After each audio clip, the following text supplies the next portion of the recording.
But Savitri की अमावस्या के दिन ब्रह्मा जी के मुख से प्रकट हुआ है।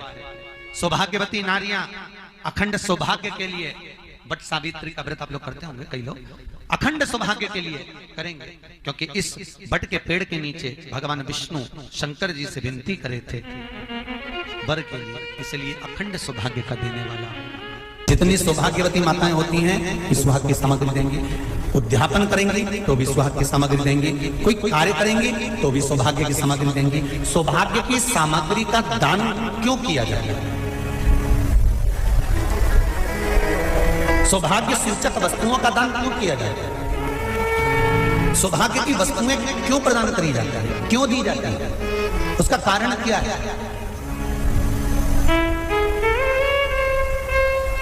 क्यों देते हैं? महाराज, भारत की भूमि की सौभाग्यवती माताओं का एक मन की अभिलाषा रहती है, भारत की भूमि की माताओं की एक अभिलाषा रहती है कि जब उसके प्राण छूटे तो अखंड सौभाग्य धारण करके पति के कंधे पर और पुत्र के कंधे पर शमशान पर। ये भारत की भूमि की माताओं की सोच, उनके मन का संकल्प, उनके मन का भाव। क्यों देते हैं चूड़ी का दान, क्यों देते हैं बिंदी का दान, क्यों देते हैं अखंड सौभाग्य का दान? किस महाराज, मेरे हाथों में भर भर के चूड़ी रहे, मेरे हाथों में भर भर के चूड़ी, और मैया कोई कामना, मेरे मस्तक पे चमकती चूनर रहे, मेरे मस्तक पे चमकती चूनर रहे, और मैया कोई कामना, मेरी मांगों में भर भर के सिंदूर रहे, मेरी मांगों में भर भर के सिंदूर रहे, और मैया कोई कामना नहीं, मेरे पाँव में बिछुड़ी का जोड़ा रहे, एक बिछुड़ी नहीं, कितनी? 2, 3, 4, 5, एक एक पांव में जोड़े से बिछुड़ी होना चाहिए, केवल एक नहीं, सिंगल नहीं। वो तो आजकल का फैशन हो गया महाराज, जो केवल एक बिछुड़ी धारण कर लो उसी में फैशन दिखे। श्रावण की शिव महापुराण की कथा कहती है, जब बेटी को विदा करा जाता है और पहली बार बेटी के पांव में जब बिछुड़ी डाली जाती है तो वो बिछुड़ी भी अलग अलग नहीं होती, उस बिछुड़ी के जोड़ को चेन से एक दूसरे से बंधा हुआ होता। बोला सही है कि गलत? जितने आस्था चैनल पर कथा सुन रहे हैं, जितने फेसबुक पर सुन रहे हैं, यूट्यूब पर सुन रहे हैं, सुन लेना कि मेरे भारत की माताओं का जब पाणी ग्रहण संस्कार किसी बेटी का होता है, उसके पांव में जब पहली बार बिछुड़ा पिनाया जाता है, बिछुड़ी पिनाई जाती है, तो वो बिछुड़ी भी एक दूसरे से बंधी हुई होती है, चेन से बंधी हुई होती है। उसको अलग अलग वाली बिछुड़ी शादी के मंडप में नहीं पिनाई जाती। क्यों? जैसे ये बिछुड़ी एक दूसरे से पांव में बंधी हुई है, तुम्हारी जिंदगी अंतिम श्वास तक ऐसी ही बंधी है, यही बंधी है। वो तो अब माताओं ने थोड़ा सा फैशन चेंज कर दिया, अब पांव में ज्यादा बिछुड़ी निकलती, गड़ती है, चुभती है, एक बिछुड़ी धारण है। महाराज नहीं, बिछुड़ी भी 2 जोड़े से। हमारी माताएं, भारत की भूमि की जो माताएं हैं, ये चूड़ी भी हाथ में पहनती है तो जोड़े से पहनती है। बोलो जैसा सही है कि गलत है? एक अकेली चूड़ी माताएं हाथ में धारण नहीं करती हैं। अगर भारत की भूमि की संस्कारित माताएं हैं और भारत की भूमि की सभ्यता और संस्कृति को जानती है तो अकेली चूड़ी नहीं, जोड़े की चूड़ी पहनेगी, 2 चूड़ा डालेगी, 4 डालेगी, 12 डालेगी, पर सिंगल नहीं, अकेले। श्रावण के महीने की शिव महापुराण की कथा, जिसका नाम है श्रावण शिव महापुराण की कथा, ये कहती है कि पार्वती जी ने और गंगा जी ने ये चतुर्मास में जितना सौभाग्य का दान दिया है, उनके बराबर दुनिया का कोई व्यक्ति इतना सौभाग्य का दान नहीं दे सकता, जो माता गंगा और पार्वती दोनों दान दे रहे हैं।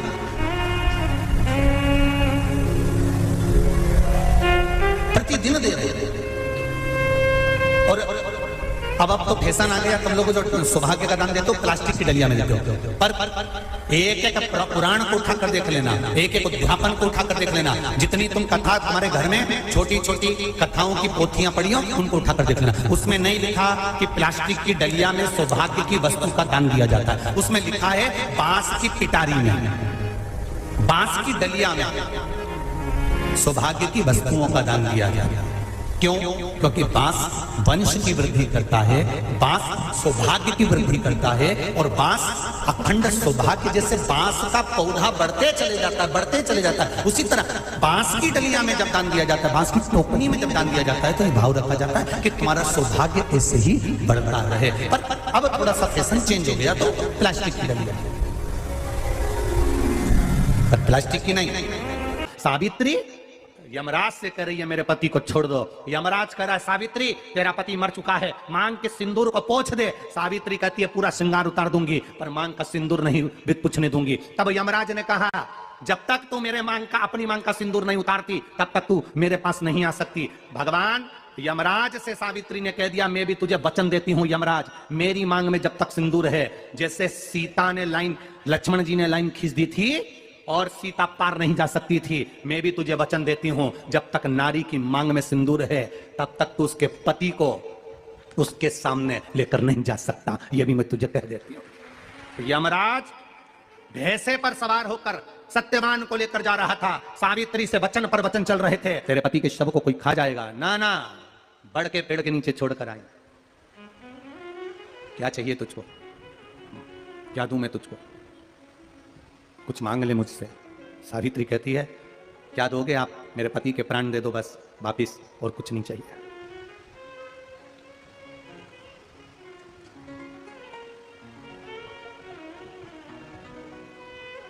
बट सावित्री की अमावस्या के दिन किसी एक माता ने सीहोर आश्रम पर एक मैसेज भेजा, और उस मैसेज में लिखकर भेजा कि गुरुजी से पूछना, हम भी तो पति कितना मानते हैं, पति का सम्मान करते हैं, पति को आदर देते हैं, तो हम भी सावित्री की गिनती में आते कि नहीं आते। सीहोर से मैसेज आया कि गुरुजी वो ऐसा ऐसा पूछा गया है, आप बताओ क्या कहना है। हमने कहा कह दो, जब बट सावित्री आती है तभी तुम पति को प्रणाम करती हो, जब दिवाली आती है तब पति को प्रणाम करती हो, जब करवा चौथ आती है तभी चलनी में मुंह देखती हो, बाकी के समय तो तुम जूड़ा बांध के ऐसी बोलती हो कि पति थर थर कांपता है।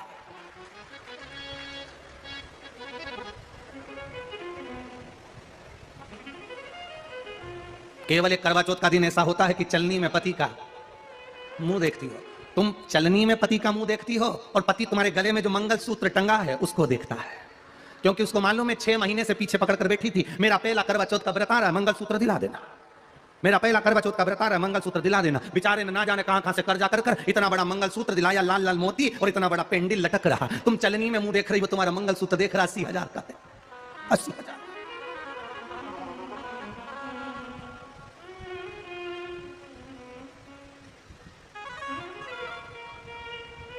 16 श्रृंगार में नारी के हाथ की चूड़ी का कलर अलग हो सकता है, चूड़ी की डिजाइन अलग हो सकती है, चूड़ी अलग हो सकती है, चूड़ी महंगी सस्ती हो सकती है, मंगलसूत्र की कीमत ऊंची नीची हो सकती है, पांव की बिछुड़ी की कीमत ऊंची नीची हो सकती है, कान के कुंडल की कीमत ऊंची नीची हो सकती है, तुम्हारे शरीर पर जितने जितने 16 श्रृंगार हैं उसकी कीमत ऊंची नीची हो सकती है, कान के बुंदे की डिजाइन बदल सकती है, हाथ की चूड़ी की डिजाइन बदल सकती है, पांव की पायल की डिजाइन बदल सकती है। केवल नारी के 16 श्रृंगार में एक श्रृंगार ऐसा है जिसकी कीमत जो पहले थी वही कीमत आज तक है और उसकी डिजाइन आज तक नहीं। सारे श्रृंगार की कीमत अलग अलग है, तुम्हारे हाथ की चूड़ी की कीमत अलग होगी, किसी की जूड़े की कीमत अलग होगी, गजरे की कीमत अलग होगी, गजरे की कीमत अलग होगी, पायल बिछुड़ी की कीमत अलग होगी, पर मांग में जो सिंदूर डाला जाता है वो एक कीमत का होता है, एक डिजाइन का होता है और एक जैसा होता है, और वो सबसे भारी होता है। सावित्री यमराज से कह रही है मेरे पति को छोड़ दो। यमराज कह रहा है सावित्री तेरा पति मर चुका है, मांग के सिंदूर को पोंछ दे। सावित्री कहती है पूरा श्रृंगार उतार दूंगी पर मांग का सिंदूर नहीं पूछने दूंगी। तब यमराज ने कहा जब तक तू मेरे मांग का, अपनी मांग का सिंदूर नहीं उतारती तब तक तू मेरे पास नहीं आ सकती। भगवान यमराज से सावित्री ने कह दिया मैं भी तुझे वचन देती हूं यमराज, मेरी मांग में जब तक सिंदूर है, जैसे सीता ने लाइन, लक्ष्मण जी ने लाइन खींच दी थी और सीता पार नहीं जा सकती थी, मैं भी तुझे वचन देती हूं जब तक नारी की मांग में सिंदूर है तब तक तू उसके पति को उसके सामने लेकर नहीं जा सकता, ये भी मैं तुझे कह देती हूं। यमराज भैंसे पर सवार होकर सत्यवान को लेकर जा रहा था। सावित्री से वचन पर वचन चल रहे थे। यमराज यमलोक में प्रवेश करने लगा। मांग के सिंदूर में से थोड़ा सा सिंदूर सावित्री ने केवल हाथ में लेकर अपनी बिंदी पर जो लगाया, सत्यवान तू बोले तो मैं 3 वचन दे देता हूं, तू मांग क्या चाहिए? तब सावित्री ने कहा, देना चाहते हो? हाँ। अब यमराज को लगा कि लालच में पड़ गई सावित्री। तब कहा, पहला वचन दीजिए, मेरे अंधे सास ससुर के नेत्र वापिस आ जाएं। यमराज ने कहा, तथास्तु।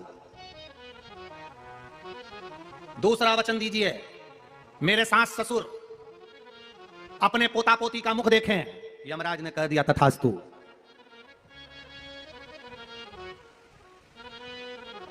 जाओ। यमराज जाने लगे, फिर आग जलने लगे। कहने लगे, मैं अंदर क्यों नहीं जा पा रहा हूं? सावित्री कहती है, तुमने वर दिया है, मेरे सास ससुर पोता पोती का मुख देखें, उनके बेटे को तुम ले जाओगे तो पोता पोती कहां से होगा?